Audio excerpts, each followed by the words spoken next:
नमोस्तु महाराज श्री। इच्छामि महाराज श्री।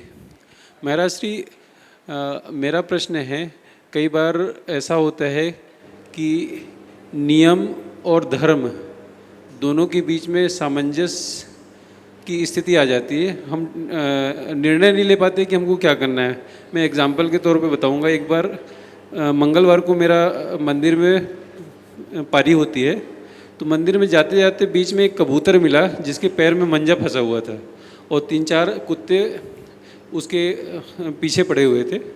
तो उस समय मन में ये था कि मुझे मंदिर जाने में लेट हो रहा है, मुझे अरिहंत भगवान की सेवा का मौका मिला, उसमें मैं कैसे लेट कर सकता हूँ। और दूसरे सामने स्थिति ऐसी थी कि उसको कबूतर को मैं उनसे बचा सकता था और मैंने किया भी वही। रुका, उसको कबूतर को बचाया, फिर वहाँ कोई और आ गया, उसको उसके सुपुर्द किया और फिर मैं मंदिर के लिए गया। लेकिन मंदिर में जाते जाते मन में यही चल रहा था कि पता नहीं उसने उसके साथ क्या किया होगा। तो महाराज श्री, ऐसी स्थिति में हमको क्या करना चाहिए जब नियम और धर्म दोनों के बीच में हमको डिसीजन लेना पड़े? मैं एक घटना सुनाता हूँ। जयपुर में पंडित टोडरमल जी के नेतृत्व में एक सिद्ध चक्र महामंडल विधान संपन्न हो रहा था। वे घर से स्नान आदि करके शुद्ध वस्त्र पहनकर मंदिर के लिए निकले। रास्ते में देखते हैं कि कोई एक वृद्ध महिला जो कीचड़ में फिसलकर गिर पड़ी थी, करा रही थी। उसे मदद की आवश्यकता थी।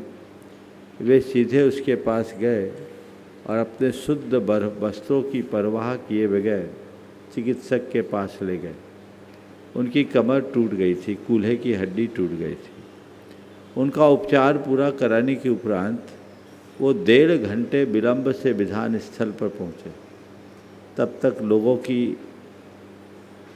प्रतीक्षा, बहुत ज़्यादा आतुरता थी, एक प्रकार का आक्रोश भी प्रकट हो रहा था। सब ने बोला, पंडित जी साहब, आप आज आपने तो बहुत विलंब कर दिया, पूरा विधान धरा रह गया।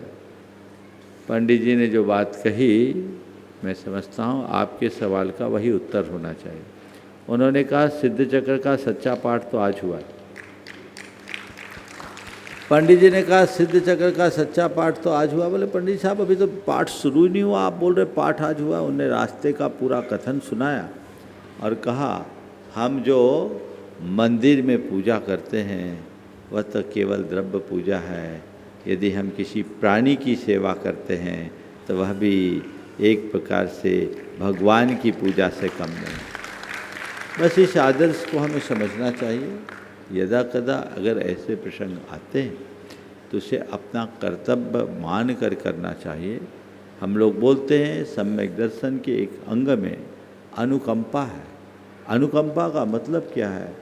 दूसरों की पीड़ा को देखकर मन का कांप जाना, इसका नाम अनुकंपा। अनुकंपनम अनुकंपा, तो मन में कपकपी आना।